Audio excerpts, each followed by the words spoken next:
Assalamualaikum warahmatullahi wabarakatuh. Di pertemuan ketiga ini kita akan membahas mengenai konsep dasar dari supervised learning atau nama lainnya itu lebih dikenal dengan permasalahan klasifikasi ya. Baik, yang hari ini kita pelajarin adalah konsep dasarnya serta bagaimana kita mengevaluasi model atau mengevaluasi hasil learning dan memilih model yang terbaik. Nah, ada beberapa penerapan dari supervised learning ini. Jadi misalkan nih, kalian pergi ke rumah sakit gitu ya, ke rumah sakit, apalagi di masa pandemik ya seperti ini, tentu kapasitas rumah sakit itu sangat-sangat terbatas sehingga ketika kalian datang ke rumah sakit, misalkan ke ICU ya, pasti kan kalian diperiksa gitu ya, diperiksa tekanan darahnya, lalu juga ditanya usianya, lalu juga berat badan, dan juga gejala-gejala lain.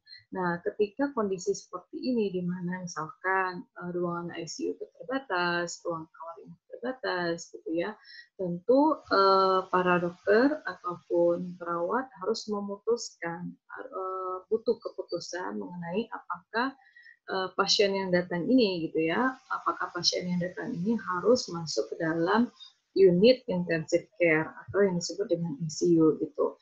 Nah, penyebabnya kenapa harus dibuat decision seperti ini? Bisa jadi high cost tadi ya, ICU itu untuk masuk ke ICU itu butuh cost yang besar, biayanya lebih mahal tentu, dan juga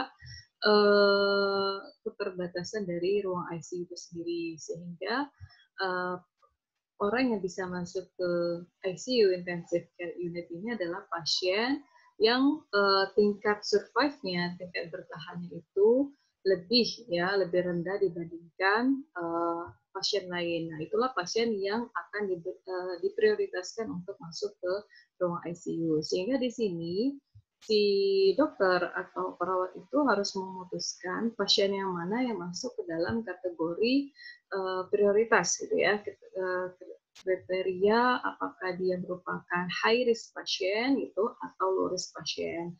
Nah, ini adalah salah satu penerapan supervised learning. Jadi dengan bagaimana si dokter dan perawat ini menentukan bahwa oh ini pasien ini harus masuk segera ke ICU gitu, dan pasien ini masih bisa menunggu gitu ya, masih bisa menunggu artinya masih bisa dirawat di ruang inap biasa gitu tanpa harus masuk ke ruang ICU. Tentu ini menjadi suatu problem sendiri, suatu task sendiri. Nah, contoh berikutnya adalah penggunaan kartu kredit gitu. Tentu beberapa bank yang menawarkan kartu kredit ya sangat selektif sekali gitu ya, sangat selektif sekali ketika mereka memberikan pelayanan ya, memberikan kartu kredit kepada seorang nasabah atau calon nasabah atau yang di sini dikenal dengan aplikan. Nah, tentu pada saat kita apply kartu kredit, kita akan mengisi beberapa informasi, misalkan seperti usia, apakah kita sudah menikah, marital status, terus juga pendapatan atau gaji per tahun, gaji per bulan, terus juga apakah ada pinjaman yang belum dibayarkan, outstanding debt gitu ya, dan bagaimana kredit ratingnya. Karena ketika ya namanya kartu kredit ya, ketika kita sudah pakai kartu kredit, kita bisa belanja tanpa harus punya deposit di rekening tersebut, sehingga tentu memiliki risiko yang tinggi bagi perusahaan atau bank yang menyediakan layanan kartu kredit. Bagaimana kalau misalkan kartu kredit itu diberikan kepada seorang nasabah atau aplikan yang tidak mampu membayar cicilan kartu kredit. Nah, supervised learning di sini sangat bermanfaat sekali untuk menentukan atau mengklasifikasikan si aplikan tadi atau calon nasabah ini menjadi dua kategori, apakah application-nya, lamaran untuk kartu kreditnya itu ditolak atau diterima gitu. Nah, bagaimana sih dua contoh ini, dua task ini bisa kita selesaikan dengan data mining gitu ya. Inilah contoh dari penerapan supervised learning. Jadi supervised learning itu bagaimana caranya kita mengajari mesin ya, seperti manusia itu belajar gitu. Jadi kalau manusia itu belajar pada past experience-nya, dan karena komputer itu nggak punya past experience, ya, maka komputer itu belajar dari data, sehingga kumpulan data yang kita input, baik itu kumpulan data mengenai rekam medis pasien gitu ya, tekanan darah, usia, terus juga gula darah dan segala macam, maupun juga tentang usia, marital status untuk apply kartu kredit, ini menjadi kumpulan data yang kemudian dipelajari oleh mesin gitu. Kumpulan data inilah yang merepresentasikan past experience bagi seorang manusia gitu. Nah, di dalam supervised learning, fokus kita adalah bagaimana kita membuat target function atau mempelajari target function. Mungkin kalau di statistiknya itu atau di probabilitas kita kenal dengan Y sama dengan adalah F ya, F dalam kurung X gitu. Nah, bagaimana fokus kita adalah bagaimana mempelajari target function ini sehingga ketika kita inputkan sekumpulan data tadi, target function ini bisa digunakan untuk memprediksi ya, untuk memprediksi kelasnya gitu, untuk memprediksi atribut dari kelasnya bersifat diskrit. Apakah aplikasi si kartu kredit tadi diterima atau ditolak, apakah si pasien ini termasuk kategori high risk atau low risk, gitu ya. Nah, inilah yang disebut supervised learning atau yang disebut dengan nama lainnya klasifikasi dan inductive learning. Jadi proses learning, supervised learning adalah si komputer itu mempelajari data sebagai past experience-nya, kemudian dari data-data itu dia membuat suatu model, membuat target function, di mana target function itu digunakan untuk memprediksi data baru gitu ya, untuk memprediksi data baru dan mengklasifikasikan data itu berdasarkan kelas yang sudah didefinisikan. Nah, di dalam tentu ada beberapa task yang harus kita lakukan. Pertama, kita harus menyediakan data tadi sebagai past experience-nya. Jadi data itu adalah kumpulan dari contoh-contoh. Misalkan tadi kita bermain dengan data pasien, maka record-nya itu adalah rekam medis pasien pertama yang datang, lalu pasien kedua datang sampai pasien ke N gitu ya. Nah, begitu juga dengan kartu kredit, yaitu data record-nya adalah tentang formulir yang diisi oleh nasabah 1, nasabah 2, dan nasabah ke N. Nah, sehingga data itu disajikan dengan beberapa atribut atau variabel yang kita kenal dengan K-atribut. Jadi, satu orang pasien itu disajikan dengan K-atribut. Misalkan atribut pertamanya adalah usianya, terus dua atribut keduanya adalah tekanan darahnya, terus juga berat badannya, dan seterusnya. Lalu untuk kartu kredit, atribut pertamanya usianya, yang kedua adalah status pernikahannya, yang ketiga, atribut ketiga adalah misalkan gaji per bulannya, yang keempat adalah outstanding debt-nya. Nah, itu setiap record, setiap data itu disajikan dengan atribut. Dan juga kita harus mendefinisikan kelasnya, apa yang mau menjadi atribut apa yang menjadi target untuk diprediksi. Misalkan kalau misalkan diberikan usianya sekian, tekanan darahnya sekian, gejala-gejalanya begini gitu kan, maka dia termasuk high risk. Kalau begini-begini dia masuknya low risk. Nah, itu yang disebut dengan kelas. Lalu kita juga harus mendefinisikan goal-nya. Goal-nya itu adalah kalau di dalam supervised learning kita mempelajari model klasifikasi dari data, yang kemudian model itu bisa memprediksi kelas dari data yang baru gitu, dari kumpulan nasabah baru yang akan mengapply kartu kredit atau pasien-pasien baru yang datang ke rumah sakit seperti itu. Nah, contohnya di sini, misalkan saya berikan, ini contohnya, ini adalah kumpulan datanya. Jadi kita punya atribut berupa age, gitu ya, berupa has job, own house, punya rumah atau tidak, dan bagaimana kredit ratingnya. Inilah yang disebut dengan atribut, atau kalau di dalam machine learning itu lebih dikenal dengan fitur atau feature. Nah, ini fitur pertama, fitur kedua, fitur ketiga, fitur keempat. Nah, ini satu orang itu direpresentasikan dengan 4 fitur. dan memiliki satu nilai kelas, yaitu misalkan, oh ternyata kalau dia usianya masih muda, terus dia tidak memiliki pekerjaan, tidak memiliki rumah, dan kredit ratingnya jelek, maka dia ditolak, not approved, gitu ya. Nah, kalau misalkan dia muda, tapi punya pekerjaan, tidak punya rumah, dan kredit ratingnya bagus, gitu ya, maka dia approve. Nah, inilah disebut dengan sekumpulan dataset, di mana terdiri dari variabel-variabel atau fitur-fitur atau atribut-atribut dan juga kelasnya akan kita prediksi. Nah, inilah yang targetnya. Jadi ketika yang kita lakukan adalah menginput data ini, menginput semua data ini termasuk juga kelasnya untuk membangun model klasifikasi, kemudian model itu mampu memprediksi data baru yang kelasnya tidak ada gitu. Nah, jadi misalkan kalau saya kasih data baru atau instansi baru, usianya muda, dia tidak punya pekerjaan, tidak punya rumah, dan kredit ratingnya bagus. Nah, model inilah nanti akan memprediksi apakah dia yes atau no, approve atau not approve. Nah, supervised learning dengan unsupervised learning memiliki perbedaan. Jadi, supervised learning ini dia termasuk klasifikasi di mana dianggap sebagai salah satunya adalah klasifikasi dan dia belajar dari sampel.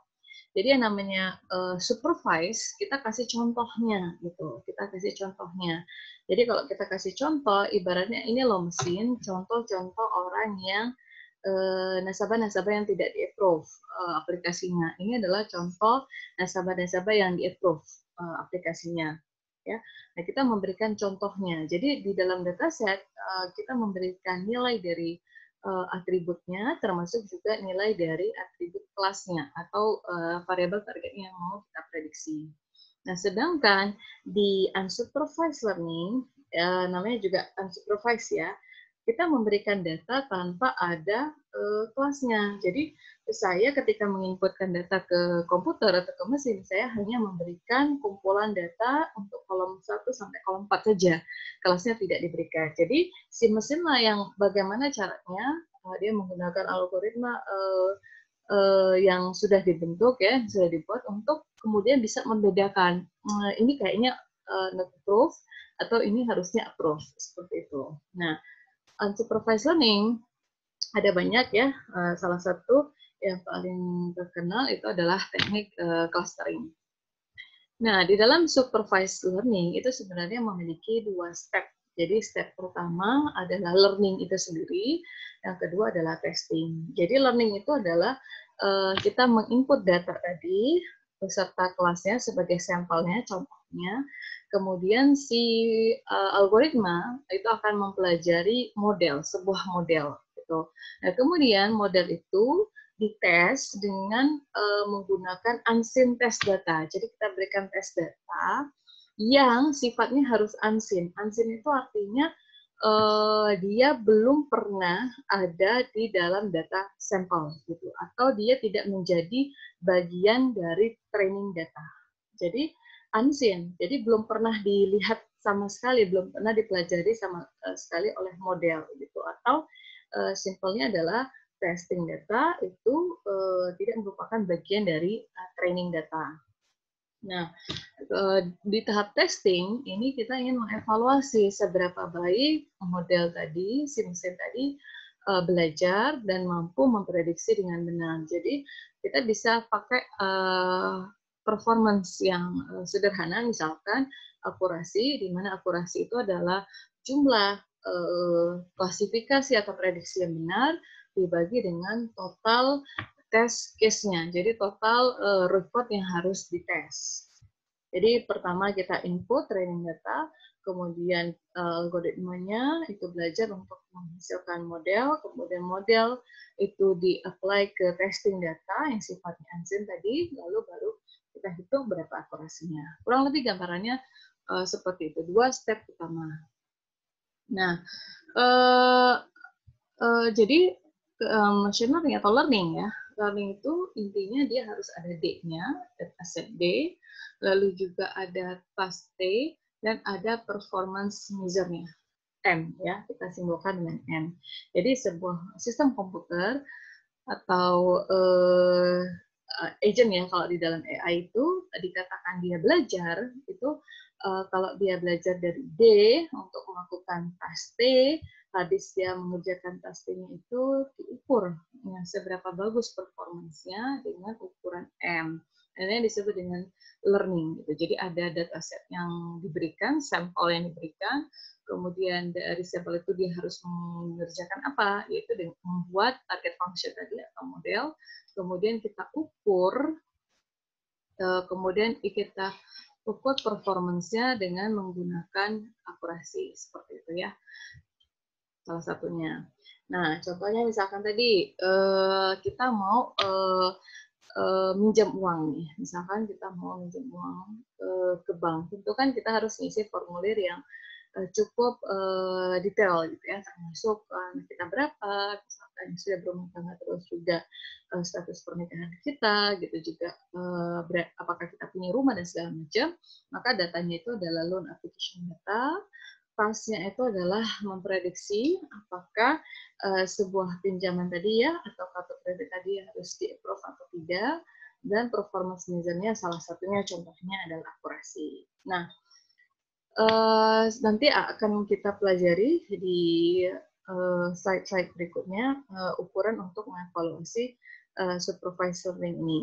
Nah, kenapa sih kita lakukan learning? Apakah tanpa learning itu ibaratnya kita tidak bisa menebak future report-report ke depannya gitu. Nah, bisa jadi kalau misalkan tanpa learning, bisa jadi tebakannya itu secara random saja, random guess, sehingga akurasinya tentu misalkan 60%. Tapi kalau dengan learning, tentu yang kita harapkan adalah hasilnya lebih dari 60%. Sama seperti misalkan kalian mau ujian gitu ya, mau UAS atau UTS. Nah, ketika kalian diberikan materi, ya kan, diberikan materi gitu ya, terus akan ujian, kalau kalian nggak belajar, hanya istilahnya hanya mendengarkan dari dosen gitu ya, terus disimpan slide-nya atau bukunya nggak dibaca sama sekali, ketika ujian mungkin masih bisa menjawab gitu, tapi mungkin tidak maksimal hasilnya, mungkin hanya skornya atau nilainya 70. Tapi ketika kalian sebelum ujian itu belajar, melakukan learning, tentu hasilnya lebih baik gitu. Nah, fundamental assumption di dalam learning ini, jadi ini adalah yang harus kalian perhatikan ketika melakukan learning adalah distribusi dari sampel-sampel training itu diusahakan identik dengan distribusi dari testing setnya atau testing example-nya atau sampel-sampel yang mau dites dan sifatnya unseen ya. Jadi bagaimana caranya? Ya sama misalkan seperti dosen gitu. Dosen ketika memberikan ujian UTS atau UAS tentu memberikan soal-soal yang mirip dengan latihan-latihan pada saat tatap muka belajar ya, pada saat belajar gitu.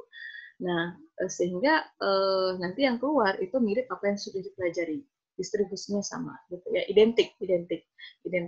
Nah, namun pada kenyataannya ya mungkin kalian juga sering mengalami gitu, kok beda ya soalnya sama seperti pada saat latihan-latihan gitu ya, karena banyak sekali kondisi yang membuat testing set itu bisa jadi distribusinya gitu ya sangat berbeda dengan training sampel. Nah, sehingga tentu ketika asumsi ini dilanggar gitu ya, asumsi ini langgar tentu ini akan menyebabkan akurasi dari klasifikasinya itu rendah gitu. Jadi sama kayak kalian tes, tapi kok soal ujiannya kok nggak mirip banget dengan latihan-latihan, tentu kalian kaget kan, sehingga tidak bisa atau bingung bagaimana menjawabnya, sehingga tentu hasil ujiannya rendah gitu. Nah, untuk mendapatkan akurasi yang baik pada testing data, tentu kita butuh sampel training ya, sampel total training set yang cukup gitu, cukup representatif test datanya. Jadi ya sama seperti kita mau menginference populasi, kita melakukan sampling. Nah, bagaimana kita mengambil sampel itu sebisa mungkin gitu, sampel itu harus merepresentasikan populasinya. Oke, kemudian model evaluation and selection. Jadi ketika sebelum kita ini sengaja sebelum kita masuk ke algoritmanya, saya berikan mengenai konsep dasarnya. Nanti ketika di pertemuan berikutnya kita langsung masuk ke algoritma dari supervised learning. Jadi intinya seperti itu ya. Nah, yang kedua adalah ketika kita sudah membuat modelnya, tentu kan tadi modelnya harus dievaluasi.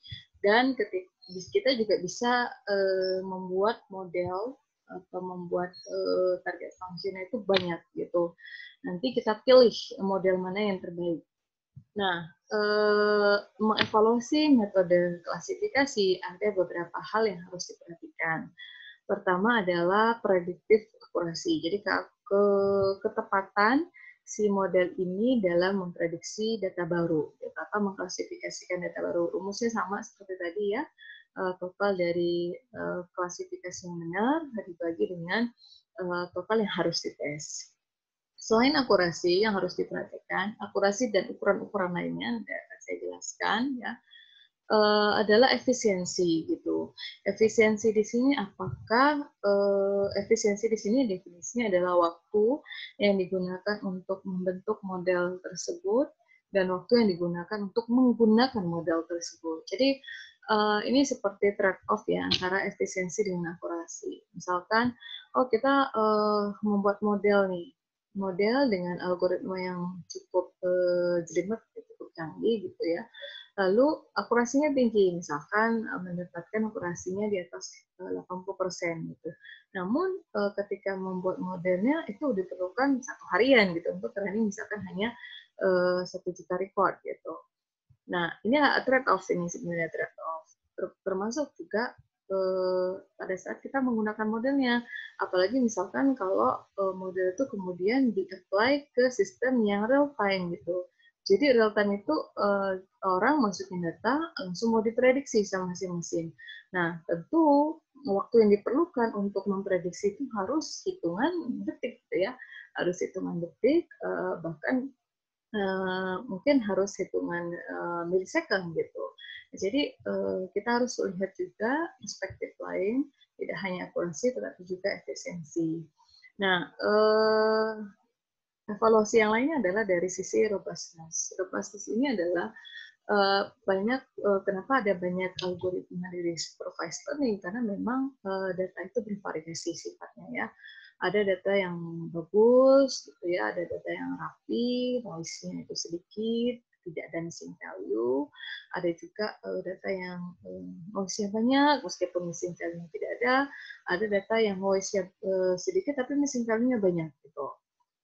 Nah ini kita memilih tentu model yang robust atau yang tangguh. Jadi ketika dia mampu membuat model mempelajari target function itu meskipun pada sampelnya itu cacat gitu, sampelnya itu cacat. Tentu nanti ya, yang kita inputkan itu sebenarnya kalau kita sudah masih ingat kemarin data preprocessing, itulah gunanya data preprocessing. Jadi bagaimana sebisa mungkin kita membuat data itu tidak cacat gitu dan siap untuk dianalisis dengan cara menghandle noise, menghandle missing value ataupun outlier.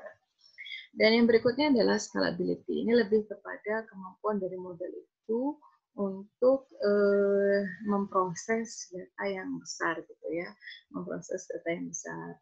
Interpretability. Nah, interpretability itu adalah kemampuan model itu seberapa mudah model itu bisa diinterpretasikan. Misalkan model ini memprediksi bahwa record pada testing set yang pertama, record pertama pada testing set ini harus di-approve. Nah, kenapa model ini menyatakan harus di-approve? Oh, ternyata misalkan lebih dikarenakan dia sudah punya rumah, sehingga kalau sudah punya rumah sudah ada jaminan, misalkan dia tidak membayar kartu kreditnya, misalkan, atau menunggu sampai beberapa bulan gitu.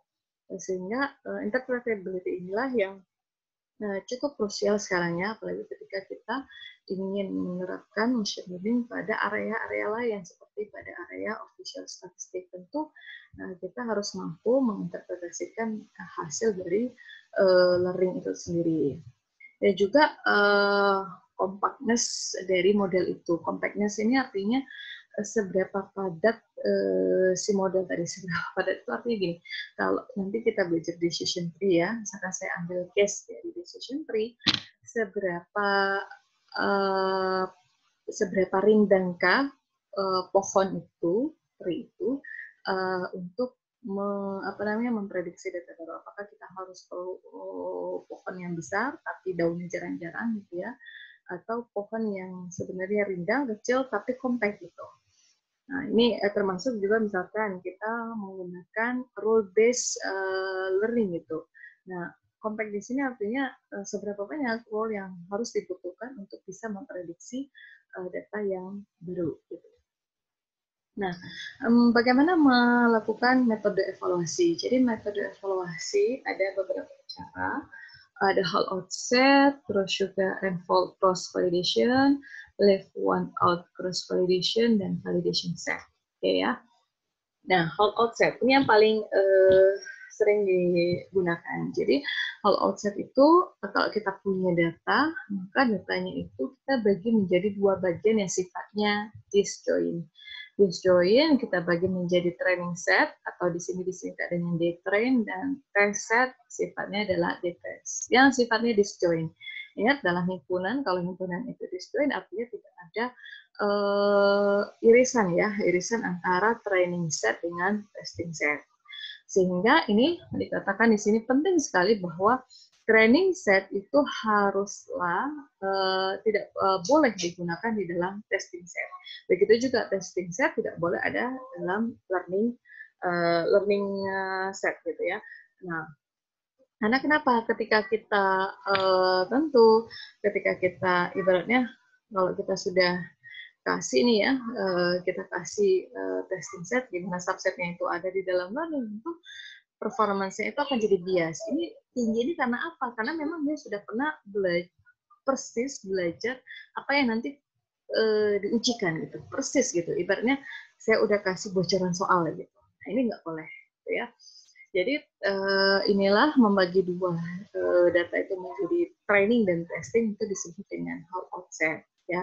Nah, biasanya membagi trainingnya itu 80%, testingnya 20%, atau trainingnya 75%, testingnya 25%. Apakah ada teori yang menyatakan, oh Bu harus 80-20 atau 70-30, itu tidak ada. Jadi ini lebih kepada tergantung jumlah data yang kita miliki. Apakah jumlah data dengan 70% saja itu sudah bisa mengcover, bisa merepresentasikan 30% di testing set. Ingat ya, tadi kita usahakan untuk identik antara training dan testing set.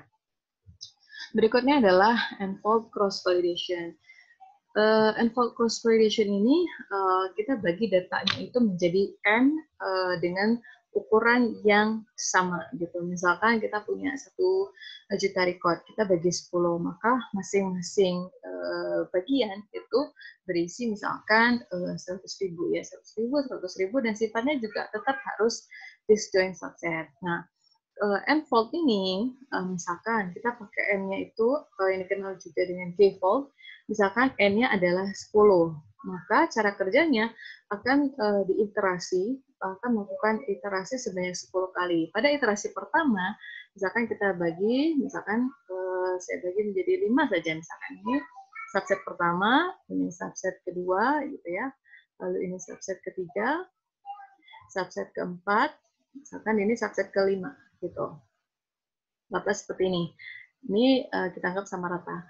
Nah, pada iterasi pertama, 1 ini sebagai testing set, maka sisanya ini sebagai training. Ya, ini yang pertama. Pada iterasi yang kedua, subset kedua ini testing. Sisanya 1, 3, 4, 5 itu sebagai training.